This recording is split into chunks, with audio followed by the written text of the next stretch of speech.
red light on? Yeah. Oh, great. Good morning, YouTube. Today I'm going to show you how to make a rock star chicken and sausage gumbo. This stuff is really pretty easy, but it's to die for. You're going to want this one.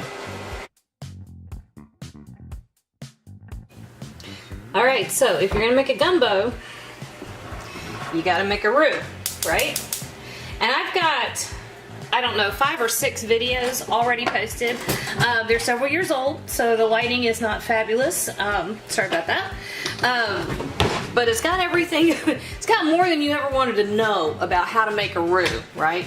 So I'm not going to deep dive into that right here, but basically you're cooking flour and some sort of oil or fat together until it becomes rich and dark brown and nutty, and that's where a lot of your flavor comes from in a gumbo. So that's what we're doing here. Now, you can use whatever oil you want. This is old school gumbo, so I'm using bacon grease, okay? I don't want to hear it. Use olive oil if you want to, that's fine. Use butter, that's fine. But you're going to use 3/4 of a cup of whatever, okay? So this is bacon drippings. And I've got it over medium-low heat, right? I'll show y'all this here in a second. Let me get this over here. All you can see there is the side of my pot. Alright, so this is just enough. Oh, shadow. Yikes. Sorry, guys. There. Alright. We're in the middle of December right this second. And my kitchen has gotten so dark. I'm going to have to figure out some better lighting for you. Because you really can't see as much as I'd like you to see. But that's just melted bacon dripping, so I don't know what else you'd look at. Alright, so that was about 3/4 of a cup. I'm adding just 1 cup of plain all-purpose flour. Sorry about the beeping in the background. We have a kitten, and the kitten keeps attacking our vacuum robot. And that's what you keep hearing, is it's turning off and turning on, and the kitten rides around on it. Alright, so here's the thing about a roux I am going to tell you. Don't walk away. They burn.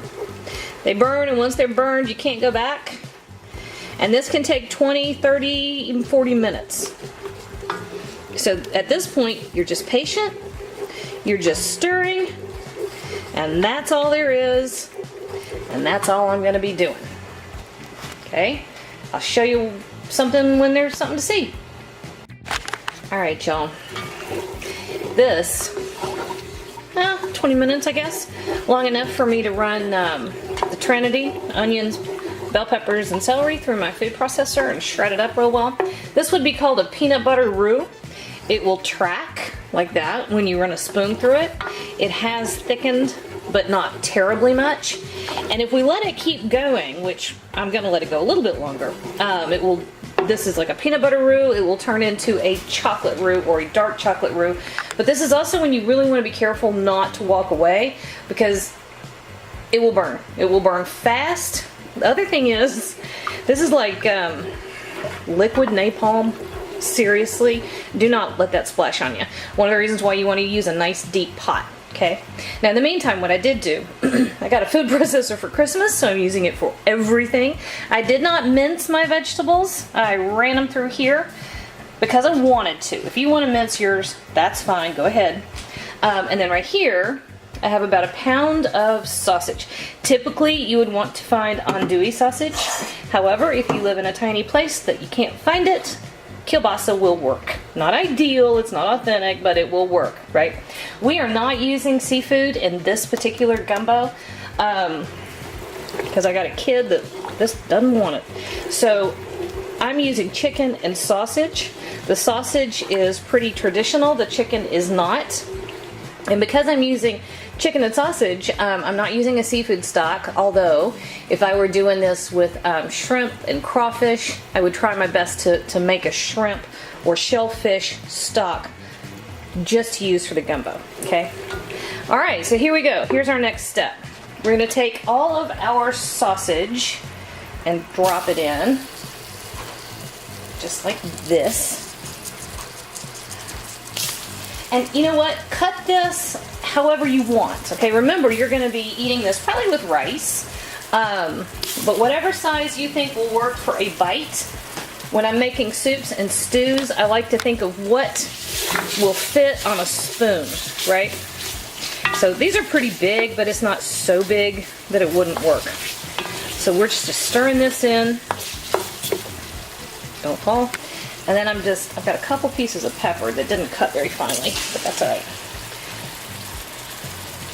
So that's my trinity. And we're stirring this in. Ooh, believe it or not, the heat is pretty low. It's almost as low as it will go. Making a lot of noise because of the liquid from those vegetables. And to this, I'm going to add 2 cans of tomato sauce. These are I guess those are the diced tomatoes. 2 cans of diced tomatoes and 2 cans of tomato sauce. And I haven't opened the tomato sauce yet. Hang on just a second.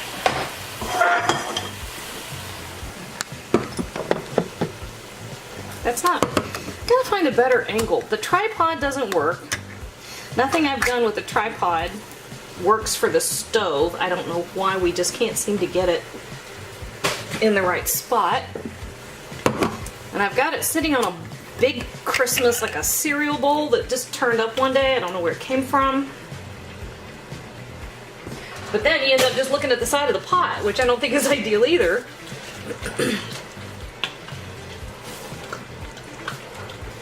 Alright, give that a stir. And I am going to let this just get up to a simmer. I'm going to get my chicken broth ready. I'm going to get my seasonings ready. And I'm going to get my chicken thighs ready. You can use whatever kind of chicken you like. I tend to pick up chicken thighs. Boneless, skinless chicken thighs have been on sale a ton in my area. And they're cheaper. Alright, there is a very bad dark shot of the gumbo. Is that better? Not really. I'll get all this figured out and show you the next step. Alright guys, look, the sun came out. So I was real quick, gonna add the chicken broth. This is 2 quarts, half a gallon of homemade chicken broth. I'm the last one that's gonna tell you to make extra work for yourself. So if you just don't have homemade chicken broth, that's okay. I'll give you a pass. But I will say that in something like this, where it's a predominant flavor, if you can do homemade, do homemade. Alright. Oh, that's way better with the sun out. Mm-hmm. You should have seen it a minute ago. It was so dark you couldn't see anything. Alright, I'm still going to prep my chicken and get my seasonings ready. And we'll be back with that. Alright. This looks good. It's a little thick, but not terribly thick. Now, if you happen to live down in Louisiana or Mississippi or some places in Georgia, and you have access to filet, you put a tablespoon or 2 of filet in here. We don't have it up here, so there you go. We're not going to use it. We're going to use just okra. All right, so we're going to add our seasonings to give this a nice, rich, balanced flavor. So I've got a good tablespoon of garlic powder, tablespoon of black pepper. This is tablespoon red pepper flakes. We want some heat. We just don't want to take anybody's head off, right? A good teaspoon of cayenne pepper, 2 tablespoons of dried thyme, about 2 teaspoons of kosher salt, and 2 bay leaves. And that goes right in the pot. I'm going to stir that together. Then I've got to put my camera down. Okay, so over here I diced up a couple of pounds of chicken. That's what we were talking about a minute ago. Chicken thighs. Boneless and skinless chicken thighs. And we're going to add that right in here. Now, if you want to, you can add a tablespoon or 2 of Tabasco. I tend to wait, right? I like to bring out a depth of flavor with different types of heat. If you just use one type, it ends up a little one-sided and one-noted. This is all you got to do. We're going to let this simmer for about 30 minutes. Make sure that the chicken is cooked through and all the flavors come together. And I forgot the most important thing. So, all right, great. Now, this is okra. It is 1 16-ounce package of frozen okra. Of frozen okra. I prefer fresh, but at this time of year, it's not in season, and at this time of year, not only is the quality kind of iffy, it's $5 a pound. And this bag was $2. And I am, as you all are well aware, something of a cheapskate. If you have fresh, use fresh. If you don't knock yourself out.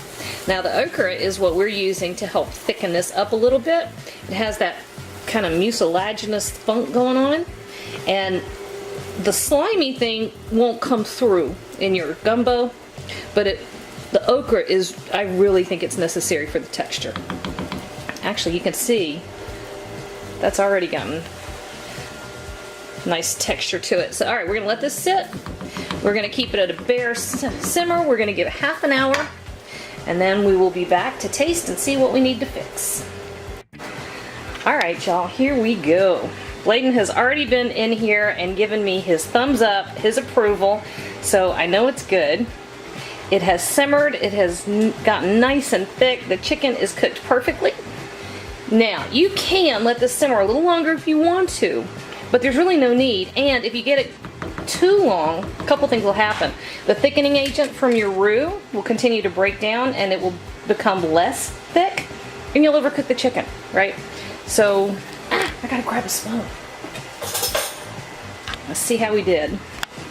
Bladen gave me thumbs up, so pretty confident we did all right. Shoo, it is hot.